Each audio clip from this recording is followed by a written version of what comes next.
రోజు ఈ ప్రార్థన విన్నవారికి దేవుడు అద్భుతం చేయబోతున్నాడు. ప్రియమైన పరలోక తండ్రి, ఈ కొత్త ఉదయాన్ని ఇచ్చినందుకు నీకు కృతజ్ఞతలు తెలియజేస్తున్నాము.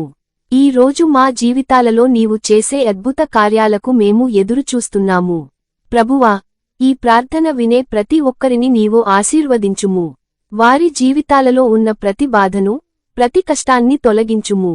ప్రభువా, మా కుటుంబాలను నీ చేతుల్లో ఉంచుతున్నాము. మా ఇంటిలో శాంతి, ఆనందం, ఆరోగ్యం ఉండునట్లు కాపాడుము. మా పని, చదువు, వ్యాపారములలో నీ దీవెన ఉండునట్లు దయచేయుము. మేము చేసే ప్రతి పనిలో నీవు ముందుండి నడిపించుము. ప్రభువా, ఈ రోజు మా హృదయాలలో భయం లేకుండా ధైర్యం నింపుము.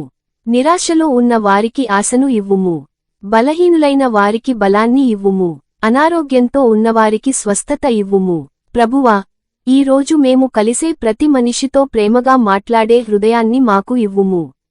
మా మాటలు ఇతరులకు ఆశీర్వాదముగా ఉండునట్లు చేయుము. మమ్మల్ని చెడు మార్గాల నుండి దూరంగా ఉంచి నీ మార్గంలో నడిపించుము.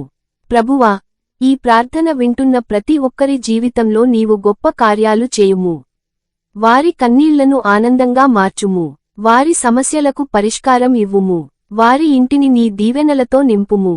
యేసయ్య నామములో ఈ ప్రార్థన అడుగుచున్నాము తండ్రి. ఆమేన్. ప్రియమైన సహోదరి, సహోదరులారా, ఈ ప్రార్థన మీకు ఆశీర్వాదంగా ఉంటే దయచేసి ఈ వీడియోను లైక్ చేయండి. మీ కుటుంబ సభ్యులతో షేర్ చేయండి. ఇలాంటి ప్రార్థనలు మరిన్ని పొందాలంటే మా ఛానల్ను సబ్స్క్రైబ్ చేసి బెల్ ఐకాన్ను నొక్కండి. ప్రభువు మీకు సంపూర్ణ ఆరోగ్యం, శాంతి మరియు ఆనందాన్ని ప్రసాదించుగాక. యేసు క్రీస్తు నామంలో అడుగుతున్నాము తండ్రి. ఆమెన్.